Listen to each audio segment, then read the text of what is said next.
तो कहानी शुरू होती है एक शानदार शाही कमरे से, जहां चार लोगों को अचानक जमीन पर पटक दिया जाता है। ये है अपने हीरोज, जिन्हें किसी दूसरी दुनिया से यहाँ बुलाया गया है। चारों बेचारे अभी तक समझ ही नहीं पा रहे कि उनके साथ हुआ क्या है। तभी शाही लोग चिल्लाते हैं, हीरो आ गए, हमारी पुकार सुन ली गई। एक शाही आदमी आगे आता है और कहता है, माफ कीजिएगा हीरोज, हमें आपकी शक्तियों को जांचना होगा। और वो एक क्रिस्टल से उनकी ताकत चेक करने लगते हैं। तीन लोगों के पास तो कमाल की शक्तियां निकलती हैं। पवित्र तलवार का धारक, पवित्र जादू का ज्ञाता, लगभग हर तरह का जादू, रोशनी, हवा, बिजली, बर्फ, सब कुछ। शाही लोग खुशी से पागल हो जाते हैं। वाह कमाल है, प्लीज इस दुनिया को बचाइए। अब बारी आती है हमारे मेन कैरेक्टर की। वो मन में सोचता है, लगता है मैं किसी दूसरी दुनिया में बुलाए जाने वाले सीन में फंस गया हूँ। जब उसकी बारी आती है तो वो अपना नाम बताता है, मेरा नाम है मुकुड़ा तशियोशी,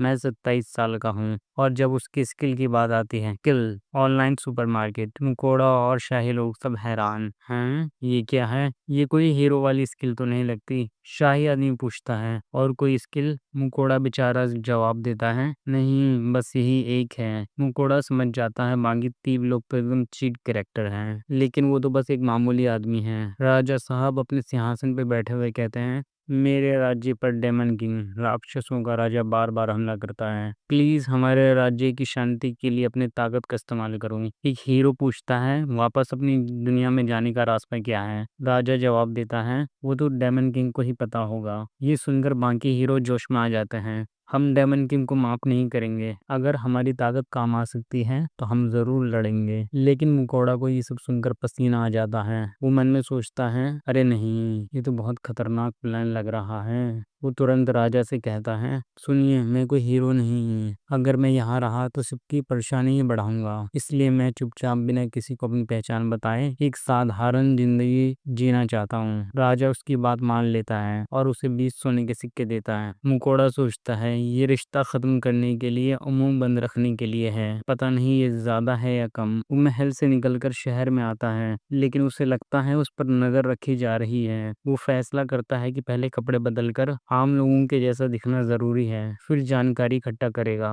वो एक ठेले पर कुछ खाता है और लोगों की बातें सुनता है। उसे पता चलता है कि राजा और शाही लोग तो बस अपनी अय्याशी में डूबे रहते हैं। ये देश ज्यादा दिन रहने लायक नहीं है। अब मुकोड़ा अपनी स्किल को आजमाने का फैसला करता है। वो कहता है, स्टेटस ओपन, और उसके सामने एक स्क्रीन खुल जाती है, जैसे किसी वीडियो गेम में होता है। नाम मुकोड़ा त्सुयोशी, लेवल 1। वो हैरान हो जाता है, आइटम बॉक्स, मतलब मुझे सामान उठाने की चिंता नहीं करनी पड़ेगी, और पहचान भी है। फिर वो अपनी मेन स्किल ऑनलाइन सुपरमार्केट को एक्टिवेट करता है। उसके सामने एक असली ऑनलाइन शॉपिंग वेबसाइट खुल जाती है। वो सोचता है, सबसे पहले तो पानी, नई जगह पर पेट खराब होना आम बात। वो पानी की बोतल और कुछ खाने के लिए ऑर्डर करता है। पेमेंट उसके जापानी बैंक अकाउंट से कटता है, और जैसे ही वो ऑर्डर करता है, धड़ाम करके एक कार्डबोर्ड का बॉक्स उसके सामने जमीन पर गिरता है। मुकोड़ा खुशी से उछल पड़ता है, ये तो कमाल है, ये कोई लड़ने वाली स्किल नहीं है। इसलिए शाही लोगों को इसकी कीमत समझ नहीं आई,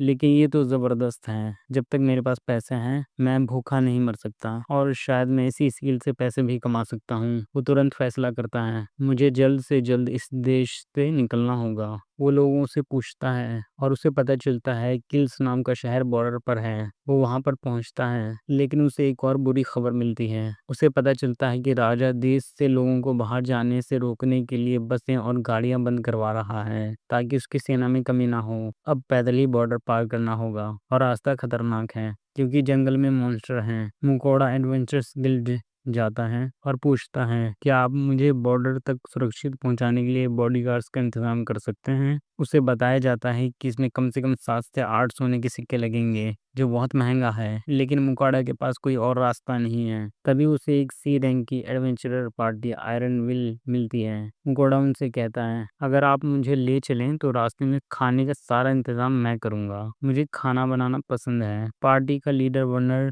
ये सुनकर खुश हो जाता है और डील पक्की कर लेता है। अगली सुबह मुकोड़ा अपनी नई टीम से मिलता है। वर्नर लीडर और तलवारबाज, विंसेंट एक और तलवारबाज, रीटा रास्ता खोजने वाली, रेमन जादूगर, प्रांका हीलर। सफर शुरू होता है। दोपहर में जब सब रुकते हैं तो मुकोड़ा खाना बनाने की तैयारी करता है। वो अपने आइटम बॉक्स से एक कैंपिंग वाला गैस स्टोव निकालता है। सब हैरान, रीटा पूछती है, ये क्या है?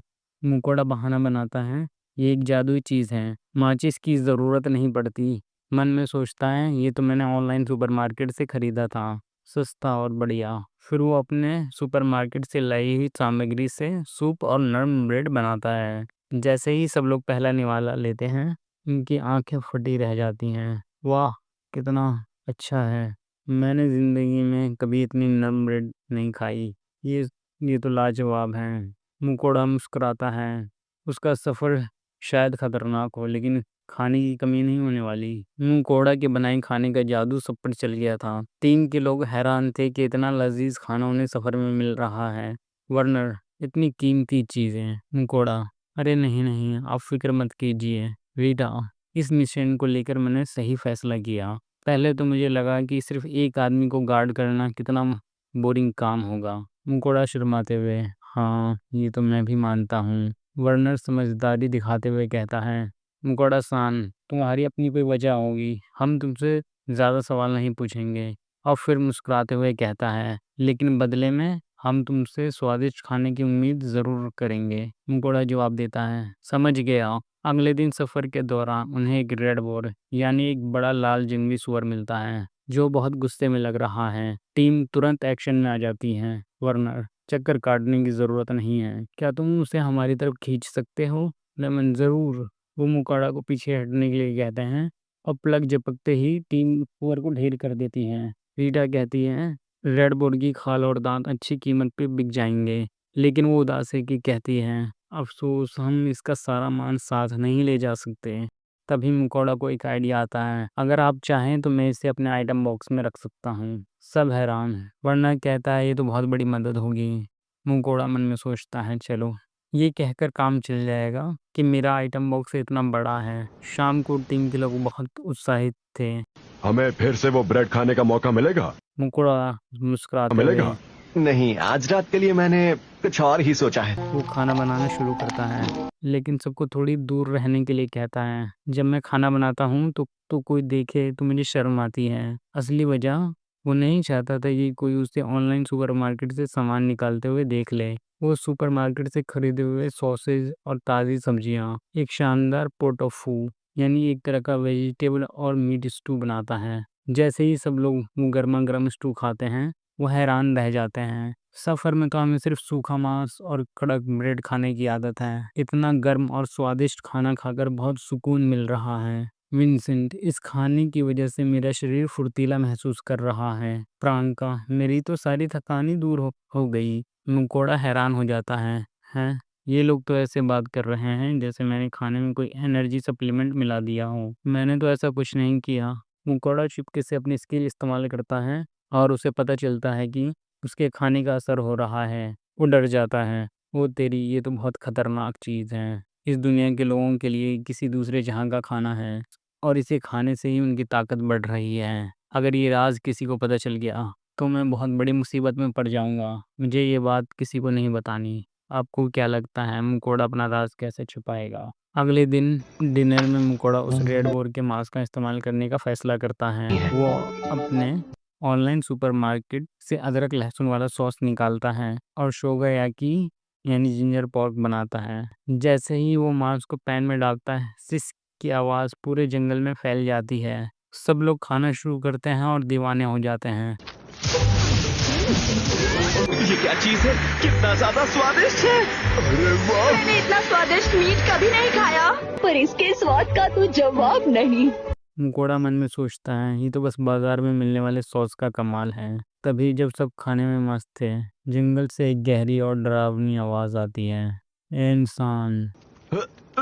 मतलब गांव में इसे पत्ता गोभी बुलाते हैं। ओए इंसान, मेरी बात सुनो। सब चौंक कर देखते हैं। उनके सामने एक विशाल पौराणिक भेड़िया खड़ा था, जिसकी आंखों में समझदारी थी। वो था फेनरिर, एक लेजेंडरी मॉन्स्टर। फेनरिर, वो मुझे भी खिलाओ। पूरी टीम डर के मारे जम गई थी। फेनरिर, जो इंसानों की भाषा बोल सकता था, मुकोड़ा डरते डरते कहता है, मुझे नया बनाना पड़ेगा, थोड़ा इंतजार कीजिए। फेनरिर, जल्दी से बनाओ। घोड़ा कांपते हाथों से शोयाकी की एक और प्लेट बनाता है और उसे देता है। फेंडर उसे एक ही बार में चट कर जाता है। स्वादिष्ट है। घोड़ा उसे खिलाता रहता है जब तक कि सारा मांस खत्म नहीं हो जाता। फेंडर खुश होकर, वाह मज़ा आ गया, मैं तुझसे बहुत खुश हुआ, मैं तुम्हारे साथ एक कॉन्ट्रैक्ट करूँगा। घोड़ा, हैं कॉन्ट्रैक्ट? फेंडर जोर से दहाड़ता है, मैं कह रहा हूँ, समझे? घोड़ा के तो होश ही उड़ गए। इतना खतरनाक मॉन्स्टर उसका साथी बनना चाहता है। वो मना करने की कोशिश करता है, लेकिन फेंडर अपनी डरावनी आंखों से उसे घूरता है। तुम मुझे अपना साथी बनाओगे, ठीक है? मुकोड़ा के पास कोई और रास्ता नहीं था। ठीक है, मैं समझ गया। फेंडर एक जादुई रस्म पूरी करता है। अब से मेरी देखभाल करने की जिम्मेदारी तुम्हारी है। मेरे तीनों वक्त के खाने का इंतजाम तुम्हें ही करना होगा। उम्मीद है तुम मुझे निराश नहीं करोगे। मुकोड़ा बेचारा बस सिर हिला देता है। एपिसोड के आखिर में मुकोड़ा अपने पैसों का हिसाब लगाता है। राजे से मिले 20 सोने के सिक्कों में से टीम की फीस देना और सामान खरीदने के बाद उसके पास सिर्फ 8 सोने और 5 चांदी के सिक्के बचे हैं। वो सोचता है अब तो पैसे बचाने पड़ेंगे और फिर वो कहता है आखिरकार मेरी दूसरी दुनिया की ज़िंदगी शुरू हो गई। बहुत कुछ हुआ, लेकिन सच कहूँ तो मुझे इसमें मज़ा भी बहुत आ रहा है।